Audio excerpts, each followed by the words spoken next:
कि हाथरस की गुड़िया को आप 2:30 बजे जलवाएंगे, दोषी रेप में आपके विधायक पाए जाएंगे, आपके सांसद के ऊपर यौन शोषण का आरोप है, आपके विधायक का बेटा एक लड़की के कत्ल का मुलजिम पाया जाता है। इसी पश्चिमी उत्तर प्रदेश में एक मुस्लिम महिला थी इमराना, जिसके साथ उसके ससुर ने बलात्कार किया और मौलवी ने फतवा दे दिया कि आज से वो अपने ससुर की पत्नी और पति की मां हो गई, और जलवाए जलाल से वो मौलवी साहब विद्यमान थे। क्यों नहीं बोला? ये इनका महिलाओं के प्रति सम्मान था। नमस्कार, मैं राज विश्वकर्मा। आज मैं इस वीडियो में आप लोगों को सुधांशु त्रिवेदी और सुप्रिया सिनेत का डिबेट दिखाऊंगा, जो कि आप लोग देखकर शॉक्ड रह जाएंगे। सुधांशु त्रिवेदी और सुप्रिया सिनेत दोनों लोग एकदम टक्कर के हैं और किस तरीके से एक दूसरे की धुलाई करेंगे अभी आप ध्यान से देखिएगा। डेमोक्रेसी पर भी बात होती है, जाति जनगणना पर भी बात होती है, और द केरला स्टोरी पर भी बात होती है, और किस तरीके से मुसलमान भाई हिंदू बहन बेटियों के साथ दरिंदगी करते हैं उस पर भी बात कर रहे हैं। तो आइए देखते हैं सुधांशु त्रिवेदी और सुप्रिया सिनेत का डिबेट। तो चलिए स्टार्ट किया। सिस्टम्स को बहुत कॉम्प्लिकेट कर दिया था, बहुत जटिल कर दिया था, हमने उनको आसान कर दिया।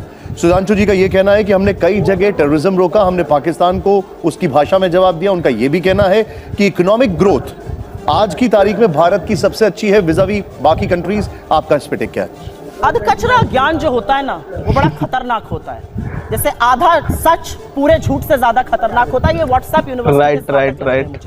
मोदी जी ने एक काम किया है, दुनिया की सबसे बड़ी फेक न्यूज फैक्ट्री बनाई है और दुनिया की सबसे बड़ी व्हाट्सएप यूनिवर्सिटी भारत में स्थापित करी है, और हर चरण चुंबक उसका सदस्य है। आपको मैं बताती हूँ, उन्होंने आतंकवाद पर बात बोली।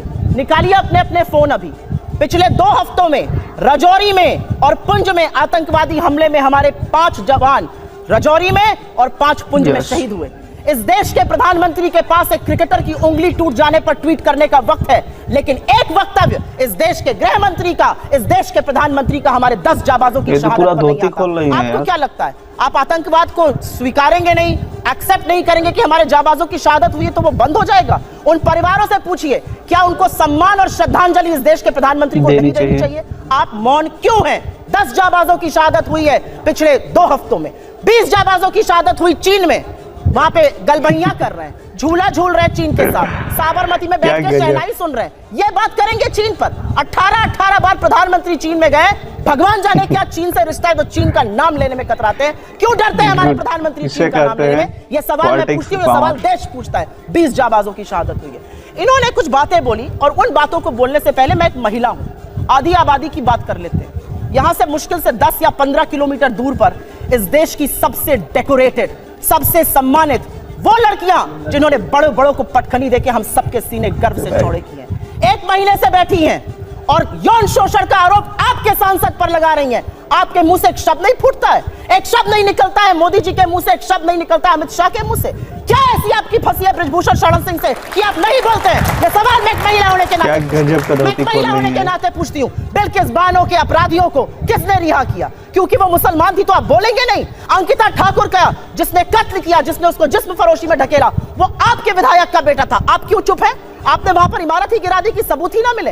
आपका विधायक दोषी पाया गया है हत्या और सामूहिक बलात्कार का, कुलदीप सिंह सेंगर। ये बात करेंगे महिला सुरक्षा पर। ये चूड़ियां भेजते थे प्रधानमंत्री को, आज इनके मुंह से एक शब्द नहीं फूटता। महिलाएं इस देश की पूछ रही हैं और आपको भी पूछना चाहिए, क्यों चुप है मोदी सरकार? जब हमारी बेटियां जंतर मंतर पर 1 महीने से बैठी हैं, उन लड़कियों के आंसू देखकर, और आज की खबर फिर से मैं कोट कर रही हूं, एक समर कैंप होता था साक्षी मलिक बनने के लिए, तमाम लड़कियां वहां पर आवेदन देती थी। आज की स्थिति यह है कि बलात्कार और यौन शोषण की खबरों के बाद एक एप्लीकेशन नहीं आई है। ये इस देश की बेटियों के साथ ये कर रहे हैं, ये हमें पाठ पढ़ाएंगे। इन्होंने एक बहुत बड़ी बात बोली और वो बात बोलते बोलते पाकिस्तान पर चले गए। आज तक इस देश का ये न्याय था कि आज तक आईएसआई ने हमारी जमीन पर पैर रखा था। आईएसआई को पठानकोट बुलाकर आप निरीक्षण कराते हैं, लाहौर आप चले जाते हैं लपके हुए, भगवान जाने सेवई खाने या बिरयानी खाने, और सवाल हमसे आप पूछिएगा। आसिया अंद्राबी आपका चेहरा बनती है श्रीनगर में और सरहद पार जाके आतंकवादी गतिविधियों में शामिल है। आप एक दुर्दांत आतंकवादी को, यूसुफ को वहां पर टिकट देते हैं क्योंकि आपको धुलाई कर दे रही है। कैसे लोग हैं? क्या गजब की धुलाई कर रही है? ये जाबाजों की शहादत पर चुप रहेंगे, मणिपुर जलेगा ये चुप रहेंगे, ये प्रचार करते रहेंगे। इनको ये याद है कि इनको क्या क्या कहा गया।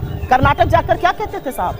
मुझे फलाने ने ये कहा। कर्नाटक ने क्या कहा? कर्नाटक की जनता ने कहा मुद्दे है बेरोजगारी, मुद्दे है महंगाई और मुद्दा है भ्रष्टाचार।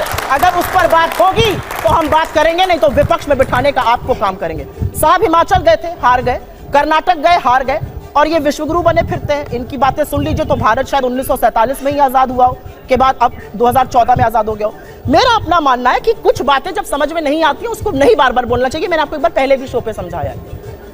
हम मैन्युफैक्चरिंग कर रहे हैं मोबाइल की, जी नहीं, हम मोबाइल फोन की असेंबली कर रहे हैं। हमारा जो इंपोर्ट का बिल बढ़ा है वो इसलिए बढ़ा है क्योंकि हम उतना पार्ट असेंबल कर रहे हैं, वैल्यू एडिशन नेगेटिव है। हमारा जो कार का एक्सपोर्ट का मार्केट था वो कम हो गया है। सच को स्वीकारिए साहब, तब आप सच का समाधान कर पाइएगा। बेरोजगारी नहीं है, महंगाई नहीं है, अडानी ने कोई महाघोटाला किया ही नहीं है, चीन है ही नहीं। जब आप आंखों पर पट्टी बांधकर शासन चलाइएगा तो देश का वो हाल होगा जो हो रहा है। मैं तो एक महिला होने के नाते एक ही सवाल पूछना चाहती हूं कि हाथरस की गुड़िया को आप 2:30 बजे जलवाएंगे, दोषी रेप में आपके विधायक पाए जाएंगे, आपके सांसद के ऊपर यौन शोषण का आरोप है, आपके विधायक का बेटा एक लड़की के कत्ल का मुलजिम पाया जाता है। क्या यार, आप महिलाओं की बात कब करिएगा? बेटी बचाओ बेटी पढ़ाओ का नारा देने वालों से यह सवाल मेरा है कि साक्षी मलिक और विनेश फोगट से आप कब मिलने जाइएगा, उसका जवाब दीजिए। जवाब दे दूं। पहली बात तो व्हाट्सएप यूनिवर्सिटी का कमाल देखिए साहब, असेंबली होती है, वैल्यू एडिशन निगेटिव हो जाता है। अरे भैया ऐसा कहीं होता है? अगर कोई आपको असेंबल करने को देता है तो अपना प्रोडक्ट देते हैं तो आप उस पर सर्विस चार्ज लेकर ही बेचेंगे। $1 बिलियन का हम लोगों ने एप्पल के फोन एक्सपोर्ट किए हैं असेंबल करके ही। 25% आईफोन 14 भारत में बने हैं। इसे कहते हैं व्हाट्सएप यूनिवर्सिटी या राहुल गांधी यूनिवर्सिटी, आप जो भी समझ लीजिए। दूसरी बात मैं कहना चाहता हूं, दूसरी, अरे भाई आपने आप लोग हैं भाई, हमने आतंकवाद की इतनी घटनाएं उत्तर से दक्षिण तक बता दी। अब दक्षिण कश्मीर के 4 जिलों में रह गया है, वो दिखाई नहीं पड़ा, उसके लिए इनको आंकड़े चाहिए। पर मैं कह सकता हूं हमारी सरकार के किसी नेता ने आतंकवादियों के लिए आंसू नहीं बहाए। हम ये कह सकते हैं हमारे किसी नेता ने आतंकवादियों के लिए पलक पावड़े नहीं बिछाए। संसद भवन पे हमला हुआ, जिन जाबाजों ने अपनी जान दे दी, उन्होंने, उनके परिवारों ने मेडल लौटा दिए। चूंकि अफजल गुरु को 7 साल तक सर्वोच्च न्यायालय से निर्णय होने के बाद फांसी नहीं दी रही थी, परंतु सोनिया जी की आंख में आंसू नहीं आए, बटाला हाउस के इनकाउंटर के आरोपियों के लिए आंसू आए।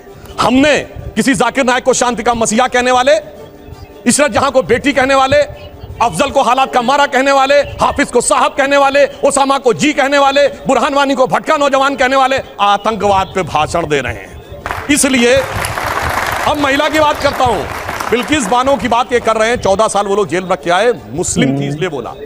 इसी पश्चिमी उत्तर प्रदेश में एक मुस्लिम महिला थी इमराना, जिसके साथ उसके ससुर ने बलात्कार किया और मौलवी ने फतवा दे दिया कि अब आज से वो अपने ससुर की पत्नी और पति की मां हो गई। और जलवाए जलाल से वो मौलवी साहब विद्यमान थे, क्यों नहीं बोला? ये इनका महिलाओं के प्रति सम्मान था। हमारे यहाँ किसी ने नैना साहनी को छोड़िए, मैं तो 100 बात की बात कहना चाहता हूँ। वो कहाँ गए? उन लोगों का सम्मान करते थे जिन्होंने कश्मीर वैली में लिखा, छोड़ के चले जाओ हिंदुओं से और अपनी बेटियों को छोड़ जाओ। वो गिरजा टिक्कू जिसके साथ सामूहिक बलात्कार के बाद आरे से काट दी गई और चू नहीं निकला किसी के मुंह से। वहां एक किसी महिला एक के साथ नहीं, पूरी कम्युनिटी के साथ हुआ और सब मौन साधारण किए रहे, क्योंकि वो सेक्युलरिज्म का सुंदर संगीत था, उससे इनको वोट मिलने थे। कहते हैं आईएसआई भारत की धरती पे नहीं था।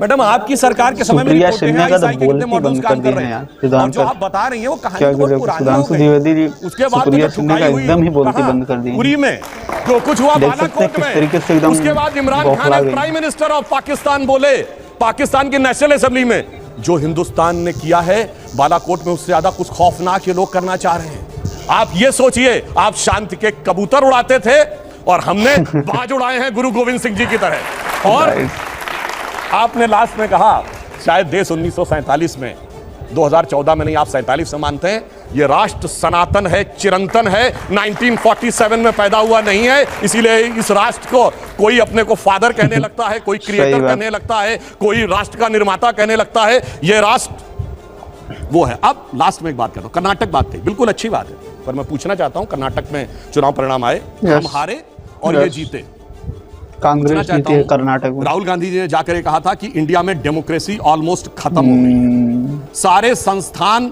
अब काम नहीं कर पा रहे। कहां से कर्नाटक में जीते? 2 सुप्रीम कोर्ट के जजमेंट आए जो आपने कहा आपके पक्ष में आए।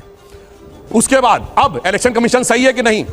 ईवीएम सही है तो कि सही ही नहीं, लगेगा। आप डेमोक्रेसी से जीते हैं कि नहीं कर्नाटक में। मेरा मानना है कि अगर हम ईमानदारी से स्वीकार करते हैं कर्नाटक में हारे हैं, कांग्रेस को ईमानदारी से क्षमा मांगनी चाहिए कि आगे से हम अपने राजनीतिक हित के लिए विदेश की धरती से जाकर कभी इस देश को बदनाम करने की कोशिश नहीं करेंगे। और पुनः मैं कहना चाहता हूं, आज मैं विनम्रता से और चुनौती से पूछता हूं, G7 कंट्रीज और G20 कंट्रीज में एक देश बताएं जहां महंगाई की दर हमसे ज्यादा हो और विकास की दर हमसे कम हो। हम दुनिया में सबसे बेहतर स्थिति। अब आता हूं गलवान पे।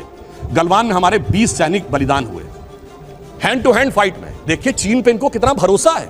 आप प्रैक्टिकली सोचिए, गोली नहीं चली, हाथ की लड़ाई में 20 लोग मारे गए, उधर से हाथ की लड़ाई में वो 20 लोग मारे गए। ये होती है व्हाट्सएप यूनिवर्सिटी या राहुल गांधी से प्रेरित उधर से कोई ऐसा हो घायल सकता है क्या? इंटरनेशनल मीडिया ने बताया कि 60 के करीब उनके सैनिक मारे गए। उसने एक घायल की भी सूची नहीं जारी की, पर चाइना के डाटा पे भरोसा है और भारत की सेना पे भरोसा नहीं है। और अगर मैं पूछूं, जो हमारे जवान कांग्रेस वहां बलिदान हुए थे किस रेजिमेंट के थे पता है आपको? बिहार रेजिमेंट। बिहार रेजिमेंट का युद्ध गजब की तैयारी करके आए हैं यार। बहुत घनघोर सांप्रदायिक लगेगा आपको। बिहार रेजिमेंट का युद्ध घोष है बजरंग बली की जय, मगर वो इनको लगता है सांप्रदायिक। राजपूत रेजिमेंट का युद्ध उद्घोष है राजा रामचंद्र की जय, सुनिए। और जो हमारी गोरखा रेजिमेंट का युद्ध उद्घोष है जय जय महाकाली आयोरी गोरखाली। मगर अफसोस है कि भारत की ऊर्जा ओजस्विता के सारे प्रतीकों को सांप्रदायिक कह कह के आपने उनको भोथरा करने का प्रयास किया। और कर्नाटक में आज क्या हुआ, इनके राष्ट्रीय अध्यक्ष के बेटे आज ही बोले कहे हम सांप्रदायिक संगठनों को नहीं वो करेंगे और आरएसएस को भी हम बख्शेंगे नहीं। अरे भाई, बड़े मियां तो बड़े मियां, छोटे मियां सुभान अल्लाह। और मैं इनसे विनम्रता से पूछता हूं, अब आप अपना वादा निभाइए। आपने कहा था हम 6% मुस्लिमों का आरक्षण देंगे, मुस्लिम आरक्षण देके दिखाइए।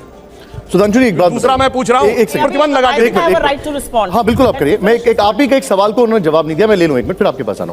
उन्होंने पहलवानों का जिक्र किया और उसको उन्होंने महिलाओं से जोड़ा। बजाओ ताली पहलवान बैठे एक महीने से, बजाओ ताली। ये यहाँ पर देश की बेटियां न्याय मांग रही हैं, बजाइए ताली। सुप्रिया जी बजाइए। नहीं, मैं तो जनता से पूछना चाहती हूँ, देश की बेटियां न्याय मांग रही हैं, क्या तो निर्लज्ज ताली बजा रहे हो और बजाओ ताली। अच्छा, उसमें से कोई बेटी और बहन निकल हो सकती है। अरे है बोलना चाहिए। सुधांशु जी महिला होकर तो बोलूंगी ना। उसके लिहाज आप तो से कट गए कुछ क्वेश्चन से। आपकी सरकार क्या कर रही है? ये सरकार के सामने एक चुनौती है।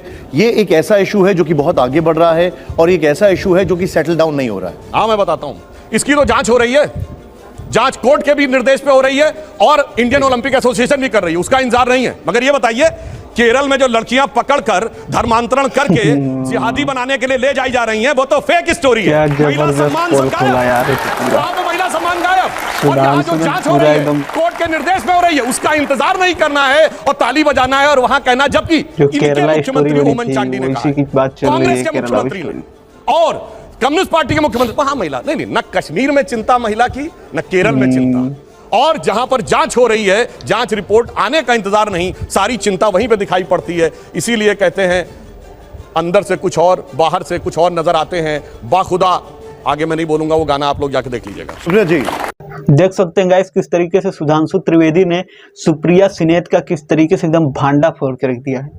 जी हाँ, उन्होंने पहले कुछ नहीं बोल रहे थे, एकदम शांत थे, लेकिन जब सुप्रिया सिनेत ने उनका जब पोल खोलना चालू की तो सुधांशु त्रिवेदी ने इस तरीके से उनको डिबेट में धोया कि आप देखकर शॉक्ड रह गए होंगे। यह है डेमोक्रेसी की बात, यह है डेमोक्रेसी। इसीलिए बीजेपी की सरकार बन गई है गाइस। इसने पूरा क्लीन चिट लेकर के आया था और तभी सुप्रिया सिनेत का एकदम भांडा फोड़ के रख दिया। सुप्रिया सिनेत को भी इस तरीके का भाषण देना चाहिए था, लेकिन सुप्रिया सिनेत तो शांत हो गई।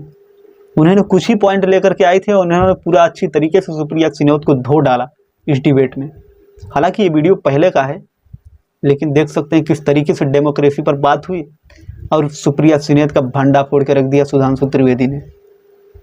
आई होप मेरा वीडियो कैसा लगा है आपको। अगर मेरा वीडियो अच्छा लगा हो तो प्लीज़ मेरे इस वीडियो को एक लाइक और इस चैनल को सब्सक्राइब करके बेल नोटिफिकेशन को ऑन कर दे, ताकि जब भी मैं वीडियो अपलोड करूँ सबसे पहले आप तक पहुँच सके। तो चलिए गाइस, मिलते हैं फिर किसी नेक्स्ट वीडियो के साथ। तब तक के लिए जय हिंद, जय भारत।